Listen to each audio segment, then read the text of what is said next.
Hey, welcome everybody to our live with John Howler. And listen, we've got a great program for you today. Remember, it's a Q&A also, so we're going to take your questions. I know what you're thinking. We never get to questions because it's you and John are always talking the whole time. Well, we're going to try and condense our part this time, get to more of your questions, but we have two things to start off with. John, look at this in the news today. Just two stories. This is one about the Biden administration. U.S. moves to stop Israel's invasion of Rafah. They're saying, no, we got to put this whole thing on hold. We don't like what Israel is doing. I know you saw the other day, you probably even talked about it, where the Biden administration, I think it was about a week and a half ago, has given everybody that they give money to for defense 45 days to give them a written report on to make sure all the money is spent the way responsibly on the weapons in their war. So we know that's an attack directly against Israel. So I got to ask you about that. But here's big news too. This is out of Ynet. The Houthis, I say Houthis, but that's me, reportedly sink British ship in the Red Sea. Yemeni rebels attempting to impose a blockade on Israel fire rockets on a British ship and reportedly managed to sink it. Wow. So, I mean, you all say, well, there's nothing in the news to talk about. I mean, this is stuff is just, it's like, every single day, all day long, there's big news. So, John, I know you also have something to say. What do you say about? Yeah. So let's talk about first the ship that got sunk. Okay. It was actually I would say a mid-size container ship. It's probably about if I have the stats right, about 800 feet long. So it's a big ship. And one of the rockets hit it and it started taking on water. They evacuated the crew and it sank. I saw a video of it sinking. And this is the problem and I think Britt, who will be with on Thursday night on our technology thing, he pointed out, and this is true, that they're getting a lot of bang for their buck. They throw out these missiles, these rockets that cost in the low thousands to build. And then if we want to shoot it down, we have to shoot $1 million missile or $2 million missile. And the economics just don't work out. It's causing a lot of disruption. I believe that the total traffic through the Red Sea, which doesn't impact us that much, it's mostly for Europe and Turkey, but it's about 15% of world trade, and about 20 to 25% of world oil and gas go through the Suez on an annual basis. But now it's down like 40%. And so everybody's going around the Cape of Good Hope. That increases fuel costs, that increases pressure on world oil supplies. And I'm not so sure that doesn't, I don't know about you, but our gas has spiked pretty significantly in the last week and a half. A couple of weeks ago, I bought a gallon of regular unleaded for $2.03. And I know that's, you look at me in California now. Yesterday it was $3.25, so it's gone up over $1. And you're saying like I would. I'm thinking if only we paid that much out here. Oh wow. PM's car uses premium gas, and so I can get that. I think I can get that at Costco now for $3.65. So that's even less than your regular out there. But it is having an impact. It's increasing, lead times and that type of thing. And of course, then these people come out and say, well, that improves the world's economy because everybody's spending more money. And it's kind of, so they always have a good, it's election season everywhere in the world. So everybody has a good spin on it. So they did, I think the bigger news though, is that the Houthis shot down one of our Reaper drones, U.S. Reaper drone, which is a big unmanned drone that can stay aloft for like 30, 35 hours. And the one they shot down cost, with a missile that didn't cost that much, relatively speaking, that drone cost $32 million. That's like... And if you remember, there was a drone that Iran shot down during the Trump administration, which never really got a solid response in terms of a military response, even during the Trump administration.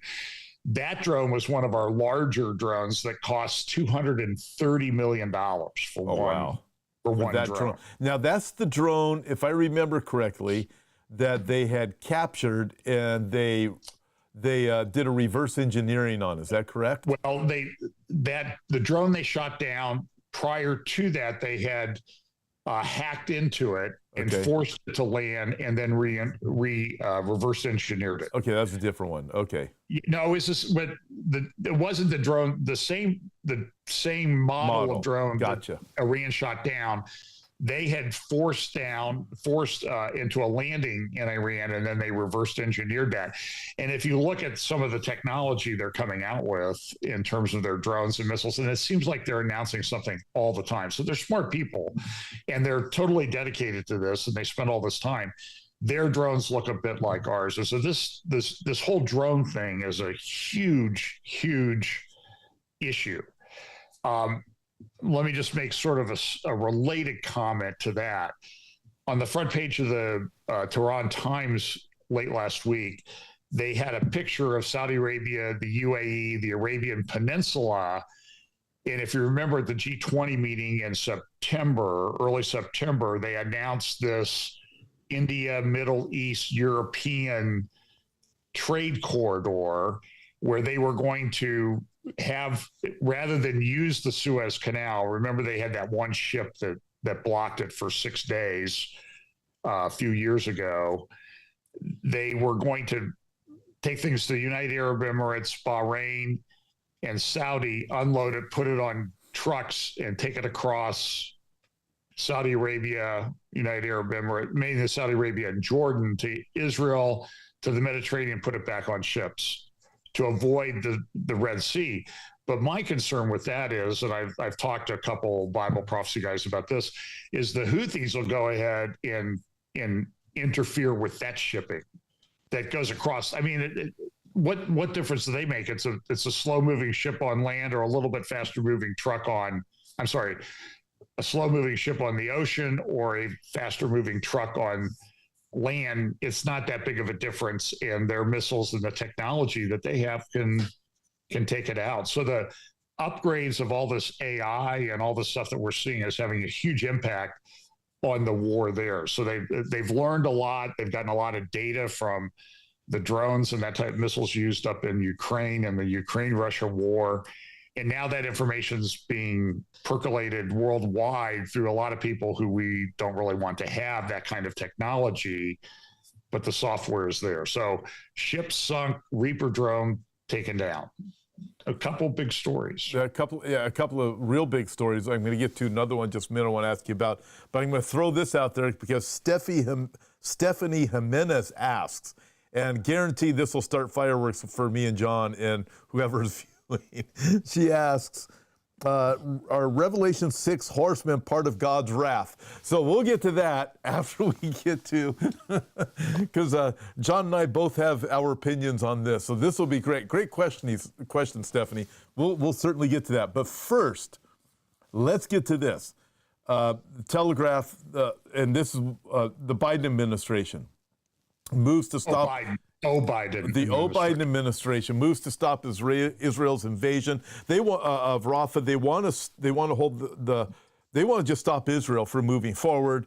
As I mentioned, there's the report that came out, I guess, a week and a half ago, which nobody's hearing about, that the Biden administration said, hey, we want full accountability for every penny we have given, and make sure that if you're getting anything for defense from us, you use it in humanitarian ways. This is directed at Israel. You can tell where this is coming from. But John, I'd like your opinion on this. And by the way, did you know I'm going to Israel in like 3 weeks? Yeah, I heard you were. I am. I'll see Roddy again. He's going to ask me why you're not with me. You know, it'll be a great time. But anyways, I'll send you pictures. But your thoughts, the Biden administration, Israel. So the word is that they're going to, at least this came in the Telegraph from the UK, Fox News picked it up. And then about 12 hours later, CNN, New York Times, Washington Post, everybody picked it up. But that the U.S. is going to introduce a resolution in the Security Council to demand a immediate ceasefire in Gaza. Israel's going to reject it. Israel doesn't have to listen to it. But again, we kind of go back to this. What is this covenant thing in Daniel chapter 9? And the word Gabar there, and it was back during the lame duck days of the Obama administration in December of 2016. So Trump has been elected. He's going to take office in 4 weeks, and they did not veto a very anti-Israel resolution. I think it was Resolution 2334 at the UN Security Council. First time that a U.S. administration had ever not vetoed something that was that anti-Israel. So now we have the same people in charge. It seems like some of them have just moved through different chairs. And so they're going to come after Israel. And now, I don't know if this is true or not. Israel's not going to accept it. And the Palestinians won't accept it.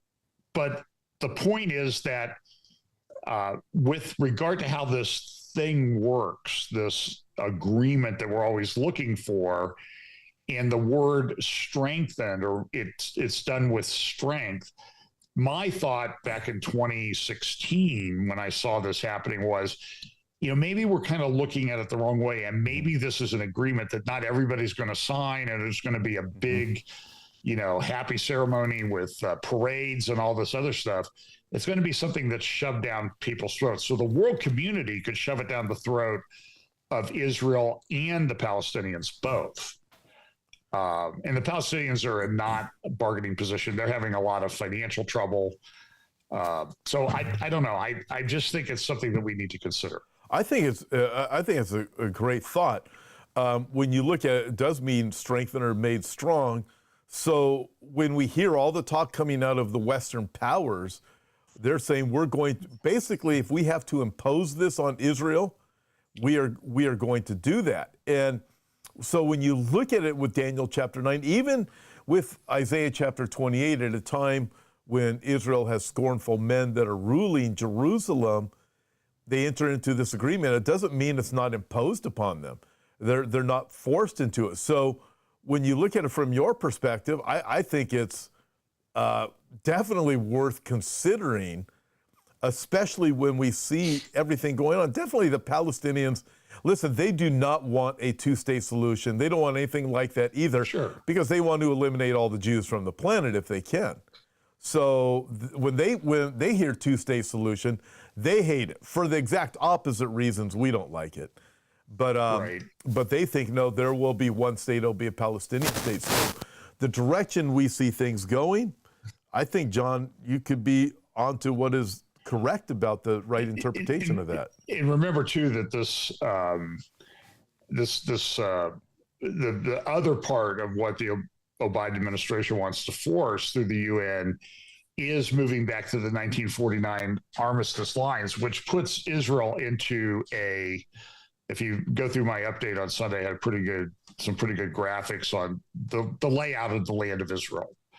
And this coastal plain where most people live between the mountainous central spine of Israel, which was, by the way, the biblical heartland. So when you read all the stories of the Old Testament, you're reading about Shiloh and Shechem, you're reading Samaria, you're reading about Hebron. I mean, that's the biblical heartland. And unfortunately, as you know, most tours don't really get to that part of the biblical heartland because it's harder. I mean, it's you've got to have special buses and a guard and because at least right now it would be very difficult to travel through there because of the political situation. I checked for next week or in 3 weeks when we're going. They said, no, you're not going there, because I really wanted to go into Shechem and definitely Shiloh, but right now you can't. But we're going to do some great things anyways. But back to what you're saying. There's a part from what would be the Palestinian border of this Palestinian state to the coast is 9 miles at its narrowest part. And it's not much more than 14 or 15 miles wide. Well, we saw how far people in pickup trucks and horse-drawn carriages could get in the south of Israel in a couple of hours. I mean, some of them made it all the way to Beersheba, which is 20 miles or so inland. So, I mean, imagine, a mechanized force. And there's tremendous smuggling going on across the Jordanian border into what's called the West Bank, Judea and Samaria. It's a huge problem. It's a huge problem. And I don't know what the resolution is. There appears to be some thinking in the Saudi part that they would propose a Hashemite kingdom of Palestine, where Jordan would take over the West Bank and Gaza. I don't think Jordan wants that. And remember, Jordan's king, King Abdullah II's grandfather, was assassinated on the Temple Mount in 1951 by a Palestinian Arab. And about 75-80% of Jordan today are Palestinians, including the queen, by the way. She's Palestinian. And they live in refugee camps. I mean, I have to laugh so much when they're talking about this thing in Rafah. Well, Egypt has cleared off some land. They're building a wall around it. And people say, oh, they're going to put them in this terrible refugee camp. Well, they're in refugee camps in Syria. They're in refugee camps in Jordan. They're in refugee camps in Lebanon. Yeah. And nobody marches about those. So Millions are. Millions are. Yeah. That's right. Millions. And you have Candace Owens, who goes online and just talks about how awful Israel is for it. She's becoming more and more vocal. And it is interesting that Egypt is building a wall. Nobody talks about the fact that Egypt's building a wall. Yeah, they're building two walls. They're fortifying the wall and making it taller on the south part of Gaza. Nobody says a word about that. And they're Arabs. Yeah. And then they've cleared out this about an 8 square mile enclave a little bit south of the border. They've cleared the land off and are building a fence around that, because they're going to put them in a refugee camp with a fence around. Imagine that. You put a fence up to protect your border. I don't know if anybody's ever thought of doing that anywhere else. Yeah. Okay, maybe the reason why so many people here in America are upset about it is because we've broken down the border wall here in America. So we're thinking, demanding that of Israel. It's interesting, though, it's coming from people on the right who are upset about the border wall here in America, but they don't think Israel should have a border. That's, right. Definitely from people on the right. That's discouraging. That's troubling. But I look at all of these events that are happening over there in Israel, and it's fascinating. I can't wait to report from there, John. Can't wait I'll do maybe I can do a couple of live things with you. We'll see at least something from there. It'd be cool, even if it's only for 5 minutes. See if we can work out something. I'm going to have you talk to Roddy. That's what I'll do. I'll get you on with Roddy. Yeah, let's do a 3-way with him. That would be cool. By the way, one of the places we're going to be going to, which most tour groups never get to, almost never, is where I believe the real place of the Praetorium was, where Pilate, just outside of Herod's palace by the Jaffa Gate, I believe that's where he actually presented Jesus. I believe Jesus was taken over there at Herod's palace, not over to the small Antonia fortress. But I think you're probably right on that. That's sort of squares with my research. And then, by the way, that area back in those days, and the area where the Church of the Holy Sepulchre is, which I think is where, we love the Garden Tomb because it's a setting that's much more conducive to imagining, the women coming in the morning. It's peaceful. But in the Church of the Holy Sepulchre is a really kind of depressing place in a lot of ways. I hate it. It's like idolatry, statues, all this, and the priests from all the different factions there, they get in fist fights and stuff on a fairly regular basis over turf. And it's true. It's so true. It's like, this is where the Lord was crucified, and if you step on my part of it, I'm going to beat you up. That's in the name of the Lord. That is the story. By the way, I get to do an Easter message from the Garden Tomb. I picked the Garden Tomb because of that reason. I don't want any fights starting behind me while I'm doing an Easter message. So Joel Kramer actually has a I don't know if it's in his book, where God came down, or if it's in some of his videos at Expedition Bible. I know we talked about it when we were with him in the last time when we were in Jerusalem. That one, well, all over the West Bank and Judea, Samaria. But there's very good archaeological evidence that Church of the Holy Sepulchre actually is the place where the crucifixion and the burial of Jesus and then the resurrection took place. Joel Kramer is outstanding on that. I would recommend anybody to watch it. Joel just pulls back. He all these different covers. He also does it with the upper room. You know, the false tomb of David, but he does it in the upper room and takes you to the place where the synagogue window was. Folks, it's phenomenal. It's Joel Kramer, Expedition Bible. Just watch it. That's what I'm talking about. There's a place it's really kind of closed off. It's like an original, like the first church was synagogue, and it didn't point towards the Temple Mount. It pointed to the Church of the Holy Sepulchre from the first century AD. Yeah, it's just fantastic, these things that Joel has. Okay, but we have... So now we filibustered enough to avoid the question. There are some questions coming in. And I've got to get to the one about Revelation chapter 6 first. But before we go there, on Thursday, John, on your channel, you have a program. It's with... you, Scott Townsend, Britt Gillette, and myself. And from what I understand, I get to ask the questions. You guys get the answers. So I think that's the way we're going to do that. I'm looking very forward to it. And what's the program going to be about? And can you pull the image up there so everybody can see it? I forgot this. Okay. I can't share screen here. Okay, but, that's good. But we want to fill in everybody what it is because I think they're going to want to tune in. It's called Prophecy Roundtable, End Times Technology. We're going to sit down and talk about AI and cost and how fast this thing is moving, and it's moving pretty rapidly. You've got Sam Altman out there trying to raise $7 trillion, and the infrastructure thing is. I know you've mentioned it. It's going to take up 25% of the power in the world to build out the power the servers and computers. Just in America alone, it'll take that much. How do you, And then you add Bitcoin on top of that, which is very power hungry. And then you wonder, like, well, how are they going to keep everybody with electricity and they're going to do their AI? And the answer is, well, maybe they're not going to have. Maybe they're not. For those people. Yeah, exactly. It might be the reason why the Ezekiel 38 says there'll be a war coming with the riders on horses and bucklers and swords. That might be the reason why. Well, Britt had that great quote on one of his recent programs from Einstein that the Third World War will be fought with nuclear weapons, and the Fourth World War will be fought with sticks and stones. Sticks and stones, yep.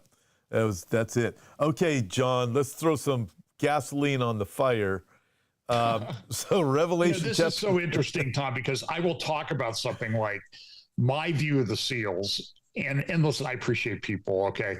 But I'll get hit with a slew of comments some Sundays like, well, you need to read the Bible about this pre-trib rapture thing. And it's like I've not read the Bible, like I haven't been to like 8,500 pre-trib, mostly pre-trib conferences in my life and everything. So I've just come to a different conclusion. I think we're going to be around here a little bit longer. So the question always comes, do you think that the seals are wrath? Now, I know your position is that they are. My position would be, look at what it says. There's two. I'll try to leave it to two issues right now. Yeah. So I think the faithful church will be here to identify the Antichrist, the abomination of desolation. And one of the things to know too is that, remind me to talk about the time of Jacob's trouble in just a minute. So when you get into the sixth seal, the sixth seal says, and I've pulled this up, I think this is an ESV version, and it says, when he opened the sixth seal, I looked and behold, there was a great earthquake, and the sun became black as sackcloth, the full moon became like blood, and the stars of the sky fell to the earth as the fig tree sheds its winter fruit when shaken by a gale. The sky vanished like a scroll that is being rolled up, and every mountain and island was removed from its place. This is kind of a really big deal thing that happens. Then the kings of the earth and the great ones and the generals and the rich and the powerful and everyone, slave and free, think they've kind of interesting at the time, they're slave and free at this time, hid themselves in the caves and among the rocks of the mountains, calling to the Mark Zuckerberg will be in his newly constructed underground bunker in Maui or Kauai. In Hawaii, yeah. $100 million, I think he's spending on this thing.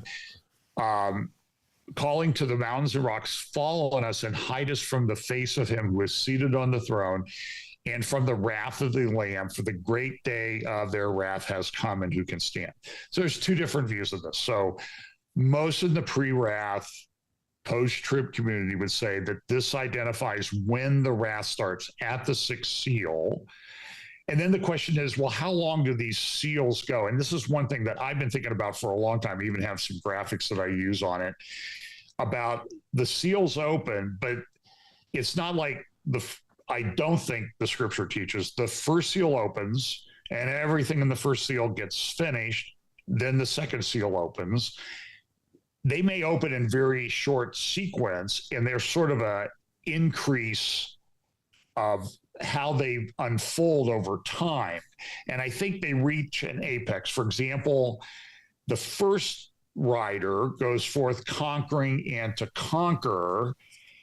That may be an allusion to the fact that this 10 kingdom thing is going to come together.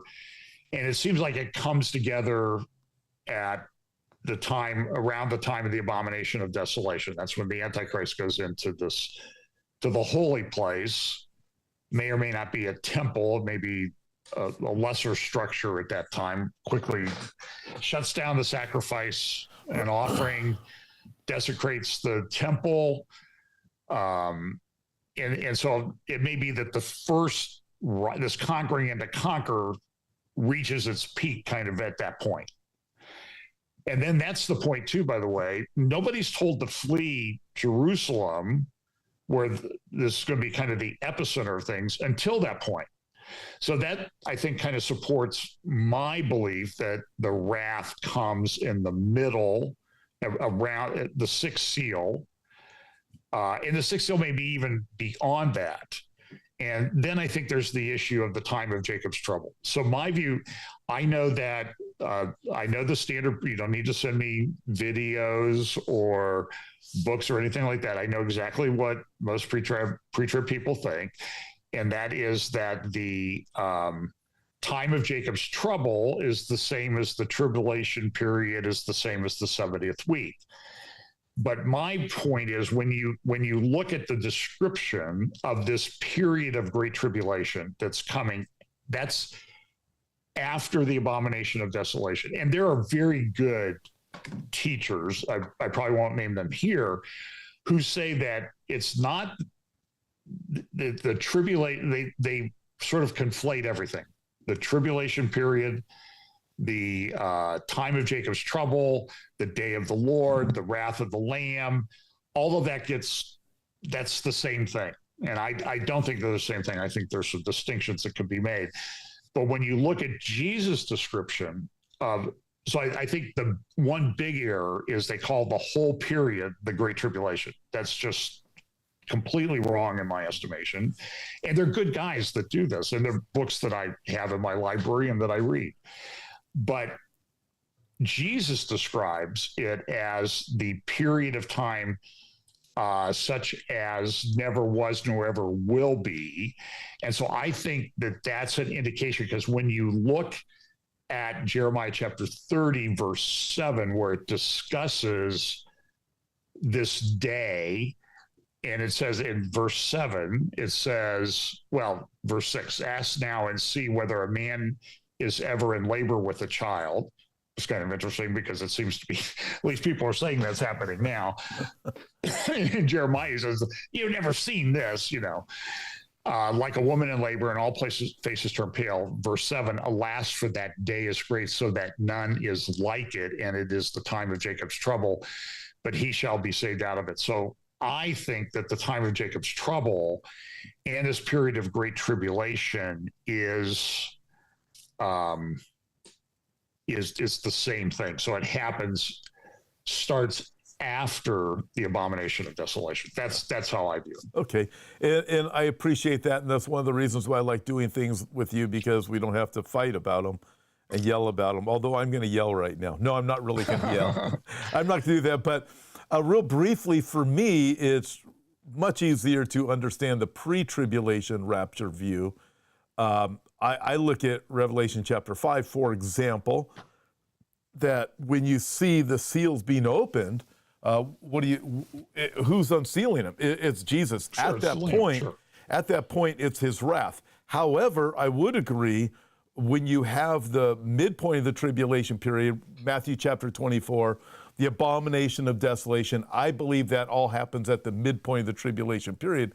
But the entire 7 years is all part of God's wrath, but you definitely have a significant increase at the time of the midpoint.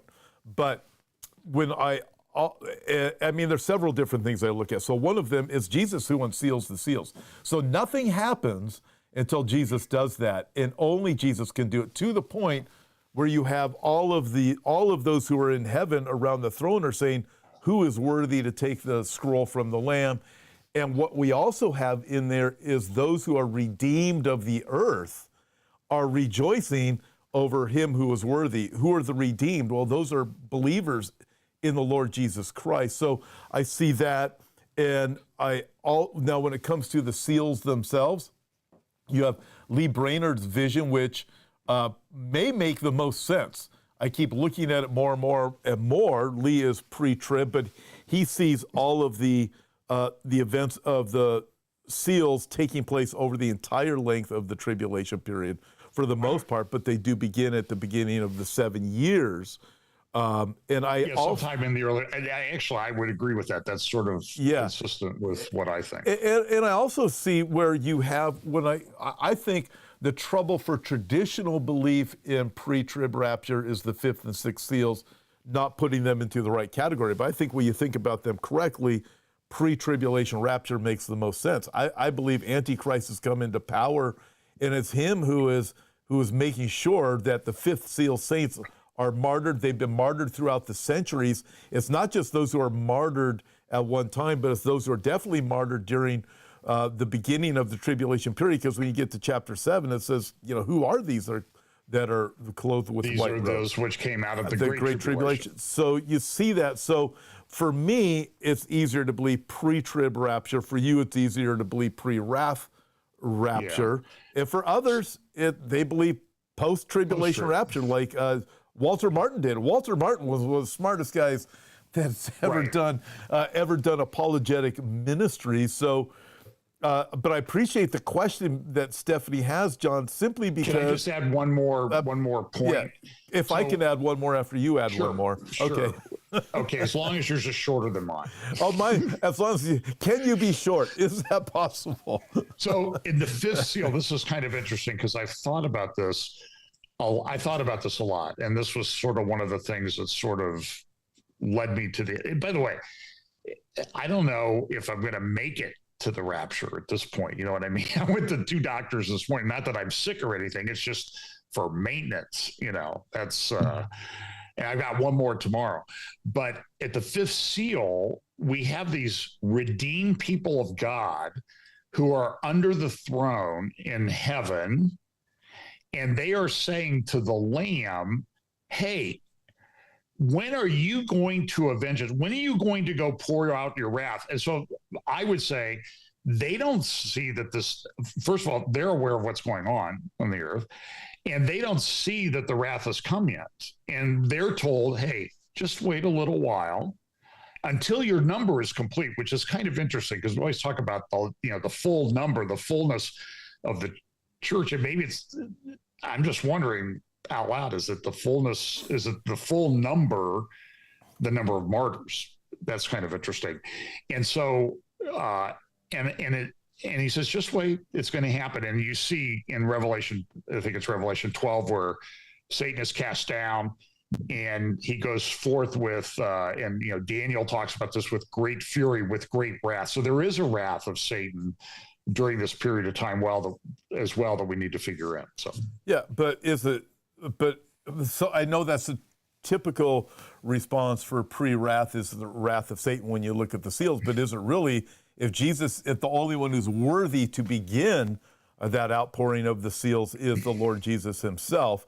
And it was God's wrath who worked in the life of Pharaoh and the Egyptians, yet it was Pharaoh himself who was able to increase his own wrath against himself with his own magicians. He says, oh yeah, Moses, you did that. Well, watch what my magicians can do. Sure. Sure. So, and I have no doubt that when I look at the four horsemen, the first four, these are brought upon the planet by man, economic catastrophe, war, and so forth.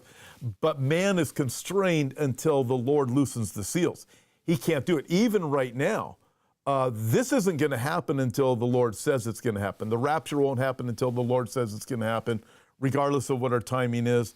The tribulation itself will not happen until the Lord says now. So although I believe the Klaus Schwabs of the world, the Bill Gates of the world, they have their plan. They have a nefarious plan. I believe their target is 2030, but it's going to happen when God says it's going to happen. So ultimately, it's the Lord who is sovereign. And another case we see that, John, is with the 10 kings in Revelation chapter 17. We have the 10 kings who put themselves in authority over the planet, Revelation chapter 17, then they give their power and authority to the beast. However, 3 verses later, it says it's God who put it into the hearts of the 10 kings. So even as we see this system developing, yes, man is doing certain things. Satan, just like Satan was behind the instigation of Judas to betray Jesus, still it's Jesus who turned himself over. No one can take his life unless he laid it down, is what Jesus specifically said. And with the 10 kings, the building of the system. So ultimately, even if man is behind some things, it is ultimately God who is sovereign. So but what I really appreciate about you, John, is having this conversation, because I think these conversations need to happen a little bit more often for awareness that, listen, there can be some differences, but overall, we are all going this one particular direction. Jesus is coming. He's establishing a millennial kingdom. He saved us from our sins, and we can all see this coming, but there's just all these people that just want to argue and say, I'm never talking to you again because you believe the timing of the rapture is here, or you're not allowed to, all these, and I'm thinking, whoa, let's think and let's move forward together because we agree on pretty much everything else. Yeah, I think we kind of, as a body of believers, we kind of maybe, I understand it's important. It's for everybody that, is very committed to pre-trib rapture, I could show you an equal number of people that are, pre-wrath or post-trib.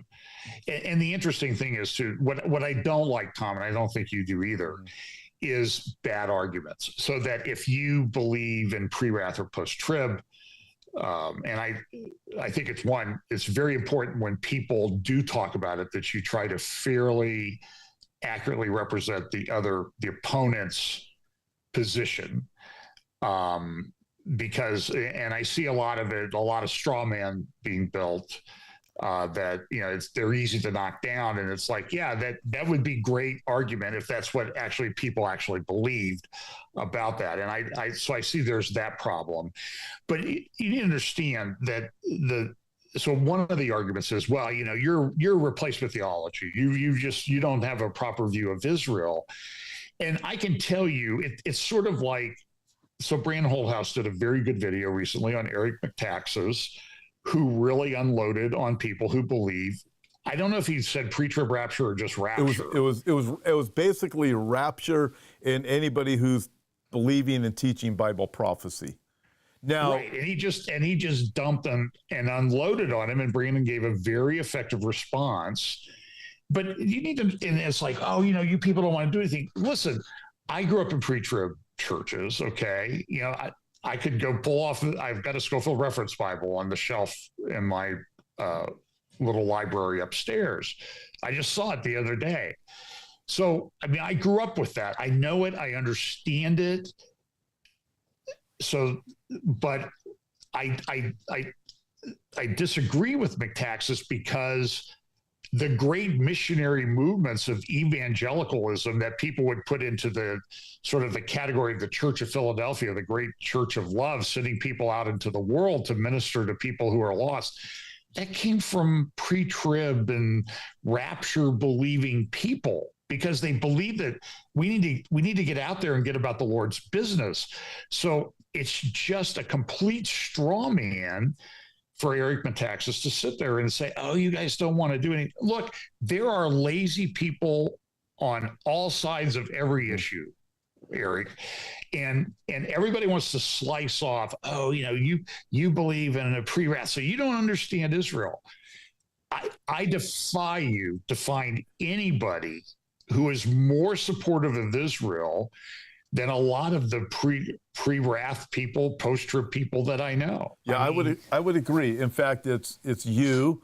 I know some others. I have some Jewish friends that are pre-wrath. I certainly am pre-trib, but all of us are very pro-Israel because we all understand God's covenant with Abram. We understand there is no such thing as replacement theology. We all get that. We're all premillennial, and I think that's what some people in the prophecy world don't understand, the difference between premillennial, postmillennial, and amillennial, and that's where you have the differences. If you're premillennial, I put them into two categories. You're premillennial or you're wrong. Yeah, and so premillennial, premillennialism is sort of like that's really where that's a dividing line for me. Right, and it really is for me too. And I know you defined this actually a few weeks back, but I'll define it again real simple. Premillennial simply means Jesus comes back and establishes his millennial kingdom here on earth. The church can't do that. The church isn't going to make everything right, and then after 1,000 years of making everything perfect, Jesus comes back.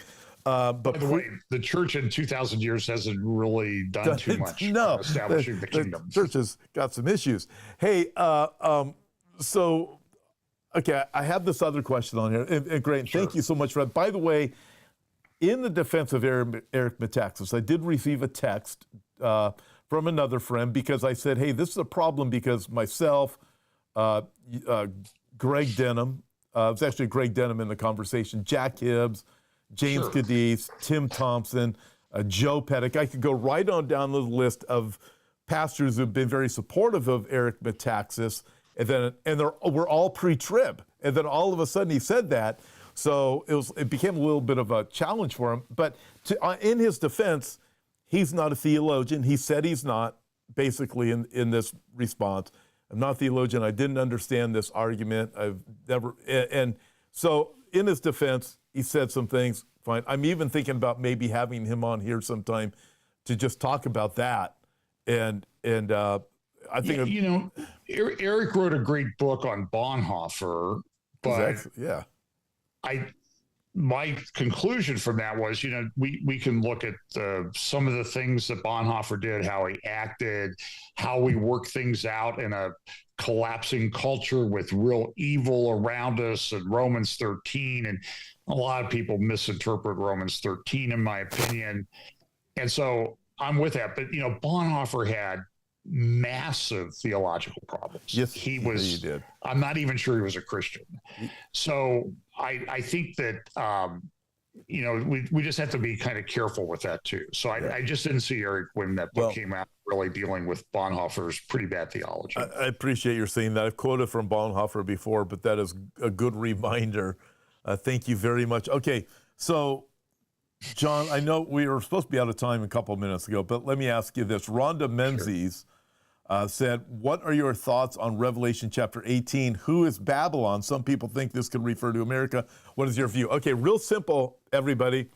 John and I covered that in detail last week. If you go back to last week's, I had John specifically address it. And then on last Thursday with Dennis Swick at his channel, World News Briefing, Dennis spent about the first 28 minutes talking about that too. I thought Dennis's explanation was great, what he had to say and what John had to say. I specifically had John address this.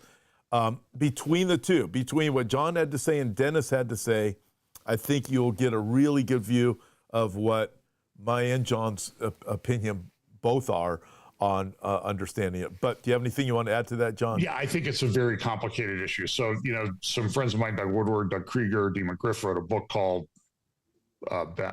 America Babylon or something like that about 10 years ago. And Doug's kind of Doug Woodward has kind of modified his position a little bit. I think, in fact, I'm sitting here with a presentation that he made up about Babylon that he's used in conferences. It's sitting right here, open on the screen to my right. Mm-hmm. And he talks about, so is it this Babylon in Iraq? Is it a newly built Babylon? Is it a system? And then we have America's Babylon. And so I think I have problems with every one of the views. And I think it's one of these things that we'll need to build. So I appreciate what Dennis Swick had to say about the infrastructure. And I've got the article, I pulled it up the other day, I found it at Internet Archive, that was in Newsweek, Washington Post back in 2007 saying, and I think Andy Woods has cited this in some of his talks because he's a Babylon and Iraq guy. And they said, hey, we'll solve world peace. We'll move the UN to Babylon in Iraq, or move the UN to Iraq. They didn't say Babylon. And so I know there's a lot of infrastructure been built in Baghdad, but Baghdad's not Babylon. And then people talk about they're building a port on the Persian Gulf, but that port's 300 miles away from Babylon, and Baghdad's 50 miles away from Babylon. So if we're going to talk about Babylon, let's get the confines of it built. And I know it was an empire, but it was a city.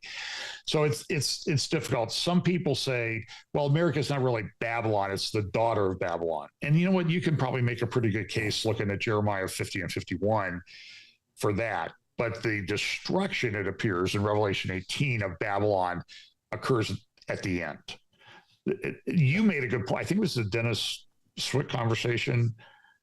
Mystery Babylon, the religious part destroyed in the middle of the 70th week, and commercial Babylon destroyed near the end. Yeah. And so I think that's a pretty good analysis that I would agree. Yeah. And one of the, a lot of my colleagues, they have an issue with me on that. But when you look at chapter 17, the 10 kings destroy that system of Babylon. Yeah. They use Mystery Babylon for their power. Once they get it, then they destroy it.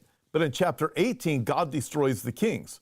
So you have, to me, it's clear, one is the spiritual dynamic, one is physical. Chapter 18 is physical. Okay, John. So John, and I'm sure this will come up on Thursday night too, because there's such a religious component to this technology stuff now that I think it's, given the time we live, given all the things going on in the Middle East and elsewhere, that part of this is very, very important. The religious beliefs behind the Kurzweils and the Sam Altmans and the Elon Musk and all of those people, and how this fits in. From they destroy the religious part to make the religious focus on this one. Absolutely.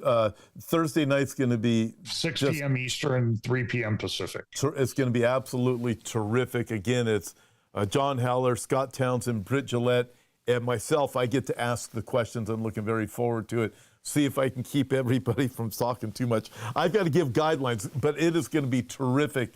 Make sure that you tune in. John, that's going to be on your channel. We plan to go for about 2 hours, probably. Okay, it's going to be on your channel, Bible. What's your channel?